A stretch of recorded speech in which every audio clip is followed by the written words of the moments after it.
สวัสดีค่ะพ่อแม่พี่น้องสวัสดีFCทุกท่านเนาะค่ะกลับมาพบมาพอกับเจตาพารวยคือเก่าค่ะในทางช่อง YouTube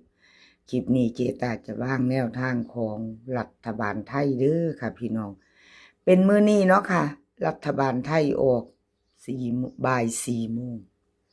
โค้งสุดท้ายค่ะเจตาลงให้ลงซาแน่กับขอโทษขออภัยเนาะเจ๊ปากแดงค่ะวันที่16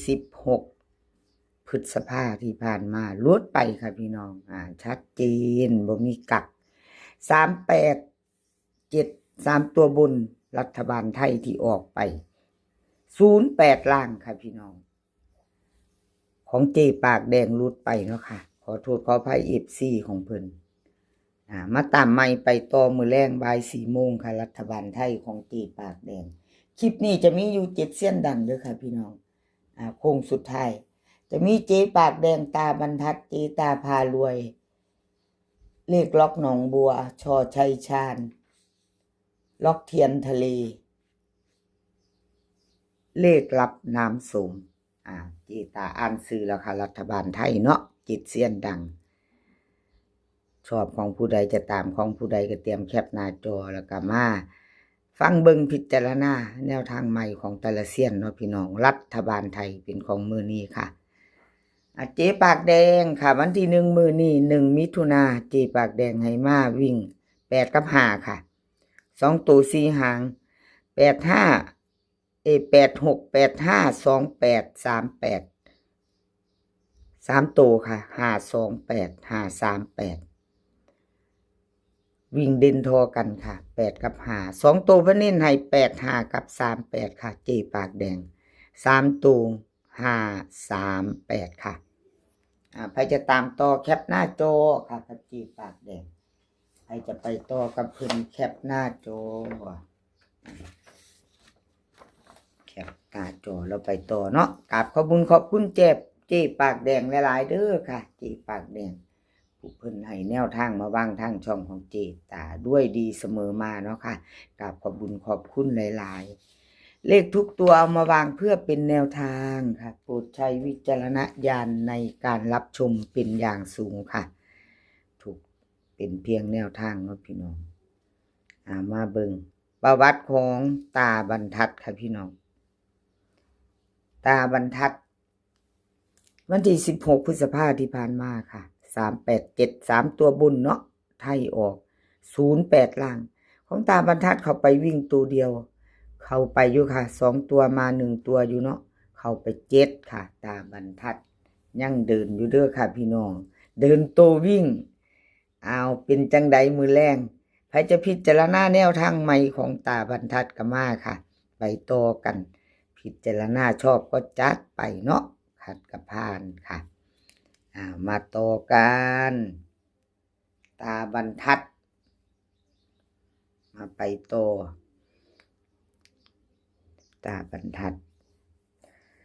วิ่งค่ะเพื่อนไหน4กับ1 2ตัว4หาง41 40 16 17 3ตัวค่ะ417กับ114วิ่งเด่น4ล่อง1เด้อค่ะเน้น41กับ17 3ตัวเพื่อนเน้นหางเดียวค่ะตาบรรทัด417ค่ะรัฐบาลไทยกับขอบคุณตาบรรทัดหลายๆค่ะที่ให้แนวทางมาวางทางช่องของเจตาเนาะกับขอบพระคุณเป็นอย่างสูงค่ะเอามาไปโตค่ะไปโตกับช่อชัยชาญค่ะช่อชัยชาญรัฐบาลไทยบ่มีประวัติเด้อค่ะพี่น้องขออภัยบ่มีประวัติของช่อชัยชาญวันที่16เนาะค่ะวิ่งค่ะวันที่1มื้อแรงนี้เพิ่นให้มา4กับ8ค่ะ2ตัว4หาง48 41 82 83ค่ะ3ตัว2หาง482 847วิ่งเพิ่นเด่น4กับ8ค่ะวงกลมให้4กับ8 2ตัวค่ะ4หางเพิ่นก็เน้น2 4 8กับ82ค่ะ3ตัวเน้น8 4 7ชอชัยชาญเนาะค่ะ 48478283ค่ะ3ตัวครับ482847กันเน้นหางเดียวเนาะวงกลมตัวเด่นเพิ่นก็2ตัวเด่นทอกันค่ะใครจะต่อกับแคปหน้าจอเด้อค่ะกับช่อชัยชาญ FC ช่อชัยชาญเนาะค่ะคันเพิ่นเงียบไปเพิ่นก็มิดเงียบเนาะพี่น้องรัฐบาลไทยก็ออกเดือนละ2เที่ยเนาะเอามาต่อค่ะเลขรับน้ำส้มก็บ่มีประวัติคือกันเด้อค่ะพี่น้องไม่มีวันที่16ค่ะมีมือใหม่มือเดียวมือนี้เดือนใหม่วันใหม่เนาะไปต้อนรับน้ำส้มรัฐบาลไทยวิ่งกับเพิ่นให้มา6กับ2ตัว4หางค่ะ6261 2827 3ตัวค่ะ2หาง628 261ค่ะเน้นวิ่ง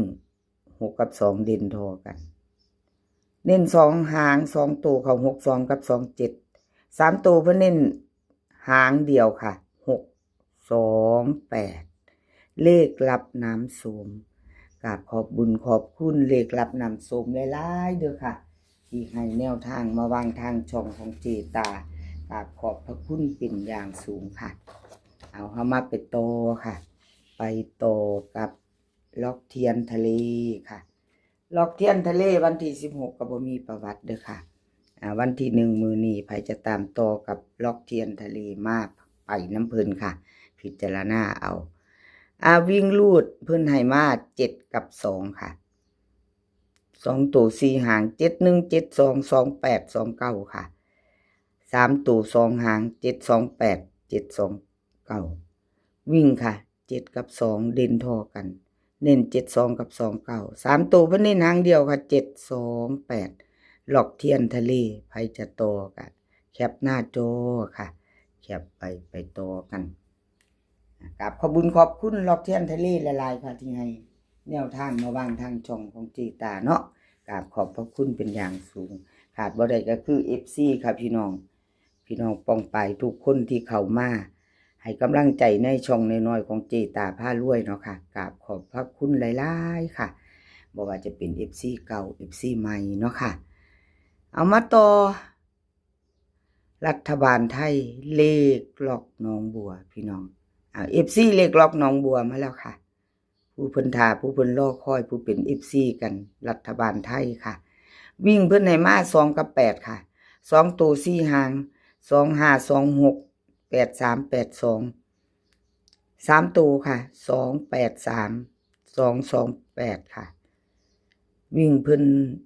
เด่นทอกันเด้อค่ะวิ่ง2กับ8วงกลมหมายถึง2ตัว2 5กับ8 2ค่ะเน้น2หาง2ตัว228ค่ะ3ตัวใครจะต่อกับแคปหน้าจอกับรัฐบาลไทยเลขล็อกหนองบัวเนาะค่ะ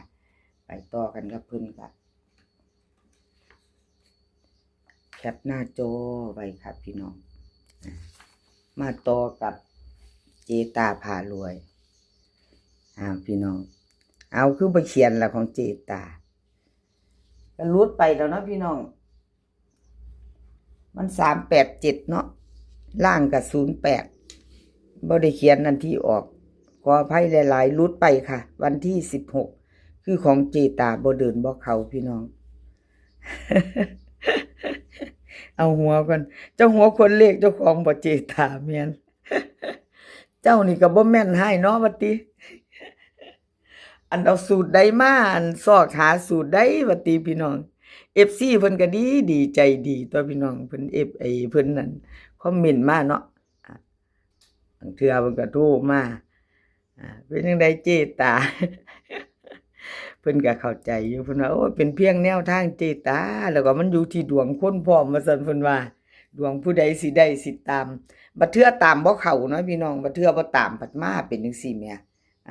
เพิ่นบางคนเพิ่นก็เลยว่าสรุปอยู่ที่ดวงดอกเจตาว่าซั่น กราบขอบคุญขอบคุณหลายๆเด้อค่ะสำหรับกำลังใจที่ให้เจตามาตลอดเนาะค่ะที่ให้ด้วยดีเสมอมา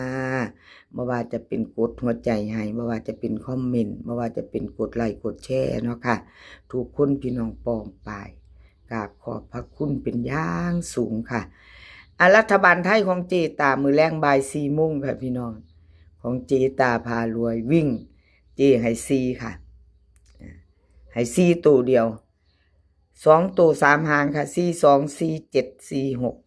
3ตัวค่ะ2หาง4 2 7 4 4 6ค่ะเด่น4เนาะเน้นค่ะหางเดียว4 2ค่ะพี่น้อง4 2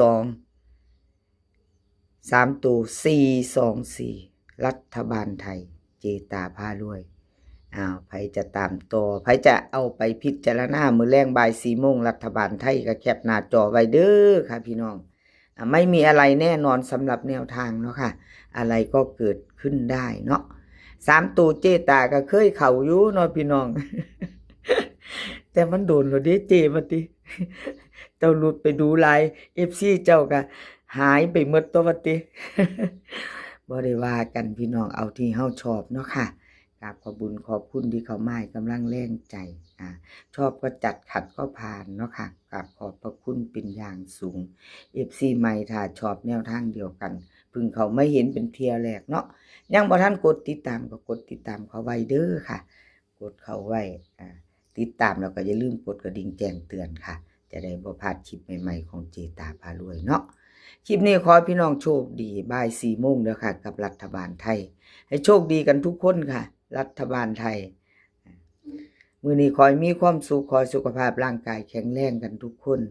เดินทางไปไสก็ขอให้ปลอดภัยค่ะเดินทางไปขอมีโชคกลับมาขอให้มีชัยคลิปหน้าพอกันใหม่คลิปนี้ก็สวัสดีค่ะ